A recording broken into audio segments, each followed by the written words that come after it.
मुल्क में सियासी अफरा तफरी अभी मुकम्मल तौर पर थमी नहीं है, गो कि हुकूमत की तब्दीली हुई है, जिससे कि लगा यह है कि बहरहाल ऊंट किसी करवट बैठा है।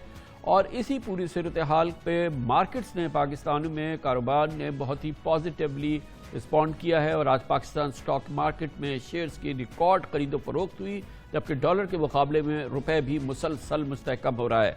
आज स्टॉक मार्केट के इंडेक्स में 1700 पॉइंट्स का इजाफा हुआ और मार्केट 3.83% बढ़ गई, जो तकरीबन 5 साल बाद एक दिन की बुलंदतरीन सतह है। इससे कबल आखिरी बार 5 जून को 2017 को इंडेक्स में एक ही रोज में 1566 पॉइंट्स का इजाफा हुआ था। तो शायद बात यह भी है कि आज ही इंटरबैंक में डॉलर ₹1.75 सस्ता होकर ₹182.93 का हो गया है और पिछले 2 कारोबारी दिनों में स्टॉक मार्केट और एक्सचेंज रेट में ड्रामाई अंदाज में तब्दीली बेहतरी आई है। 2 दिन में स्टॉक मार्केट के इंडेक्स में 2357 पॉइंट्स का इजाफा हो चुका है, मार्केट 5.3% बढ़ चुकी है और इसी तरह से जुमेरात को इंटरबैंक में डॉलर ₹188.18 तक पहुंच गया था, जो 2 कारोबारी दिनों में तकरीबन ₹5.24 सस्ता हो गया है। यानी 2 कारोबारी दिनों में रुपया तकरीबन 3% मुस्तहकम हुआ है। ओपन मार्केट में भी तो डॉलर कम से कम ₹6 सस्ता हो गया है और मार्केट में ओवरऑल सूरत हाल बेहतरी है। ये माहौल यकीनन एक सुकून का, इत्मीनान की एक इब्तिदा नजर आती है, क्योंकि पिछले कई हफ्ते, पिछले 2-3 महीने पाकिस्तान के कारोबार के लिए, मईशत के लिए, मार्केट्स के लिए इंतहाई तबाहकुन साबित हुए हैं। ये कितना इस्तेहकाम की बात है और कितना ये जारी रह सकता है, इन तमाम उमूर पे बात करेंगे। इसके लिए हमने दावत दी है जनाब कामरान नासिर को, चीफ एग्जीक्यूटिव ऑफिसर हैं JS ग्लोबल कैपिटल के। बहुत बहुत शुक्रिया कामरान नासिर साहब। पहली बुनियादी चीज़ ये बताइए कि बाज़ माहिरीन का और आपकी फील्ड के लोगों का ख्याल ये है कि ज़रूर ये जो पॉलिटिकल डेवलपमेंट्स हुई हैं इसने कंट्रीब्यूट किया, मगर इसका की जो थी वो जब सेंट्रल बैंक ने यानी कि स्टेट बैंक ने इंटरवीन किया और पॉलिसी रेट्स में ड्रामाई 2.5% का उन्होंने इजाफा किया और ये तमाम जो सूरत हाल थी इसको दरअसल ब्रेक्स जो थे वो स्टेट बैंक ने लगाए और ये रिस्पॉन्स जो है, ये सारा जो ओवरऑल जो नज़र आ रहा है, इसमें की फैक्टर जो है वो स्टेट बैंक का है। आप बताइए, की फैक्टर स्टेट बैंक का है या की फैक्टर पॉलिटिकल है? कामरान भाई, थैंक यू सो मच। और आपको याद होगा कि आपके प्रोग्राम में कुछ अर्सा पहले आपने एक सवाल किया था कि is there any light at the end of the tunnel. तो तब भी हमने कहा था कि मार्केट बहुत सस्ती है, मार्केट क्लैरिटी का वेट करती है और एक्शन का वेट करती है पॉलिसी लेवल पे। सो दोनों चीज़ें इकट्ठी हुई। सो आपका जो सवाल कि इसमें क्या सिर्फ क्लैरिटी थी, एक तो पॉलिटिकल सिनेरियो में जो एक इतना ज़्यादा परेशान कुन सूरत हाल बनी हुई थी वो थमी। अब आपको पता है कि आगे गवर्नमेंट किसके पास है और अब एक तसलसल आपको नजर आएगा कुछ अरसे के लिए। एक बहुत बड़ा फैक्टर यह है क्योंकि जो ही क्लैरिटी आती है तो मार्केट उसको सेलिब्रेट करती है।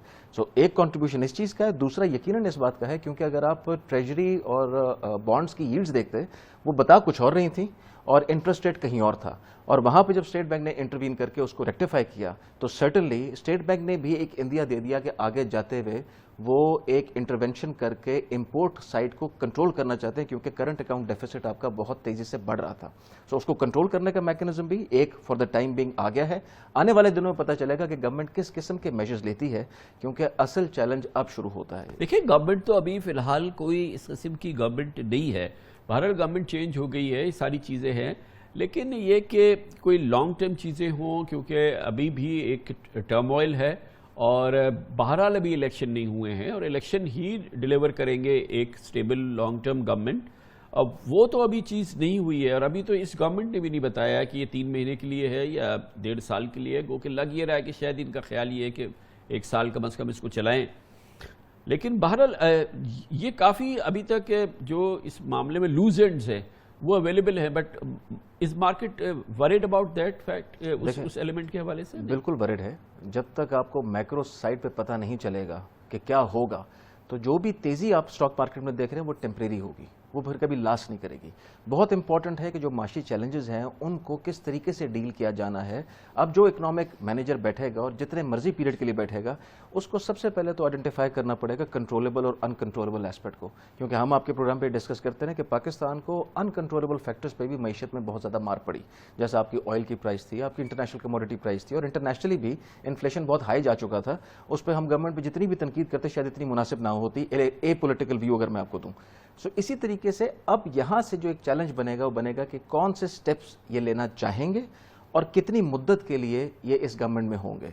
अगर इलेक्शंस फौरी जाना चाहेंगे तो जाहिर सी बात है बहुत ही टेम्परेरी फिक्स आएगा, उसके अंदर कुछ ऐसे डिसीजन हो सकते हैं जिनको आप कह सकते हैं कि अनपॉपुलर या जो कि फौरी तौर पे आपके सर पे मंडला रहे होंगे। जैसा कि आपने देखा कि बड़ी तनकीद हो रही थी कि पिछली गवर्नमेंट ने पेट्रोल की प्राइस को 10 रुपए से घटाया, बिजली की प्राइस को 5 रुपए से घटाया, मगर ये भी तो आज लेकिन आज पहले दिन पॉपुलिस्ट मेजर ले लिए तो जिसमें 10% कहाँ पाकिस्तान के खजाने में जगह है कि आप पेंशन बढ़ा दें, बिल्कुल जगह आप नहीं और है, दूसरी चीजें कर दें, बिल्कुल जगह नहीं है। और उसकी वजह से फिस्कल साइड पे मजीद प्रेशर आएगा।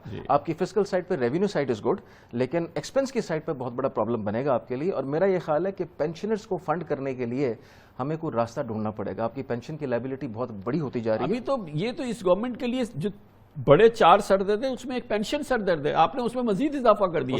जो हमारा बिल है पेंशन का वो हमारे लिए तो मुसीबत है, अब आपने उसमें मजीद इजाफा कर दिया। इससे अंदाजा होता है कि ये गवर्नमेंट भी कितनी कमजोर होगी ये भी। बिल्कुल, तो ये पॉपुलिस्ट मेजर आते ही लेना, ये इंडिया ये दे रहा है कि फौरी तौर पे वो एक पब्लिक सेंटिमेंट को अपनी तरफ करना चाह रहे हैं, लेकिन मुआशी सिचुएशन जो है वहां पे आपको बिल्कुल अलग होकर सोचना पड़ेगा। मेरे ख्याल में जो इकदाम पिछली गवर्नमेंट ने अच्छे उठाए थे, जैसे वो एक्सपोर्ट्स की ड्राइव को फोकस कर रही थी, अगर आप उससे हटे तो नुकसान होगा। आपको वहां पे जाना पड़ेगा कि एक्सपोर्ट्स को कंटिन्यू रखें, और उसमें सिर्फ टेक्सटाइल पे इन्हिसार करना गलत होगा, बल्कि दूसरे एवेन्यूज भी तलाश करने होंगे। साथ साथ आपको मुख्तलिफ एरियाज में कि आपने टाइटनिंग कितनी करनी है, इंपोर्ट बिल को कितना नहीं चलाना है। ये बताइएगा, गोइंग बैक टू मार्केट, आज जिस तरह का एक्सूबरेंस हम देख रहे थे और जिस तरह से बाइंग आ रही थी और वॉल्यूम्स हम देख रहे थे, ये तो इस मार्केट की से तो दूर ख़त्म हो गई थी ये सारी चीज़ें। इसकी क्या वजह थी? लोगों का जो एक्सूबरेंस था, एक्साइटमेंट था, लोगों ने आए और ख़रीदारी कर रहे थे। देखिए, हमने बड़े गौर से उसका मुशाहिदा किया और हमें इंस्टीट्यूशनल साइड पे इतनी एक्टिविटी नज़र नहीं आई। ये इंडिविजुअल साइड पे बहुत एक्टिविटी थी, और जो स्मॉल टिकट आइटम्स थे उनमें अचानक आपको बहुत तेज़ी नज़र आई। ऐसे शेयर्स थे कि जिनमें पहले काम होना बिल्कुल बंद हो गया था, जो कि मेजर वॉल्यूम ड्राइवर थे, और अचानक आपको उसमें एक्टिविटी नज़र आई। और हमने जब अपने नेटवर्क में भी इसका जेएस में जब मुशाहिदा किया तो हमें नज़र आया कि नॉर्थ ड्रिवन एक्टिविटी ज़्यादा थी एज कम्पेयर टू गोया कि जो मैं बल्कि पूछने वाला था कि लोग ये कहते हैं कि पंजाब में एक्साइटमेंट बहुत ज्यादा थी, तो शायद ये बाइंग जो है वो पंजाब से ज्यादा आई। दुरुस्त बात है। हमने अपना जो एनालिसिस किया अपने हाउस के अंदर, तो हमें यही नजर आया कि फ्रेंजी जो थी वो मेजॉरिटी वहां से ड्राइव हुई। ये बात बिल्कुल बजा है, और आने वाले दिनों में देखें, बहुत इंपॉर्टेंट है कि ये फ्रेंजी कंटिन्यू करेगी, may be in the short term, लेकिन सस्टेन करने के लिए अगेन यू नीड पॉलिसीज जो कि मैक्रो सिचुएशन को एड्रेस कर सके। Like what? देखिए, सबसे पहले आपको जो फौरी मेजर्स लेने हैं उसके अंदर इंपॉर्टेंट ये है कि जो खसारा आपका फिस्कल साइड पर बढ़ रहा है, आप इसको कैसे कंट्रोल, जिसका शहबाज साहब ने कहा कि budget deficit all time high, current account all time high, trade deficit all time high. तो ये कहना सारा आसान है, लेकिन यहाँ पे अब पॉलिसी क्या होगी, हर बंदा बैठ के वो देखेगा। दूसरा, आपको आईएमएफ से अपने मुज़ाकरात अब स्टार्ट करने हैं, बहुत इंपॉर्टेंट है, क्योंकि आईएमएफ प्रोग्राम देखिए आज के दिन में आप लोकल इन्वेस्टमेंट देख रहे हैं। चलिए, इतना तो सुकून है कि अक्रॉस द बोर्ड ये तो है कि हमें आईएमएफ में रहना है, उनके साथ बात करनी है, और हमें हर सूरत में कम से कम उस हद तक तो क्लैरिटी है। उस हद तक तो क्लैरिटी है, और आईएमएफ बात किए बगैर गुजारा भी नहीं है। अगर वो आएंगे तो आपका इस वक्त 12-14 बिलियन की डेट रिपेमेंट्स हैं, फिर जितनी मल्टीलैटरल एजेंसीज हैं वो देखेंगी कि आईएमएफ का स्टैंप आपके प्रोग्राम पे है कि नहीं है, उसके बाद वो फिर आपको पैसा देंगी। Thank you so much. Kamran Nasir साहब थे, CEO JS ग्लोबल। इसके साथ ही हमारे आज के प्रोग्राम का इख्तिताम होता है। कल आपसे फिर मुलाकात होगी इंशाअल्लाह। कल तक के लिए कामरान खान को इजाज़त। अल्लाह हाफ़िज़।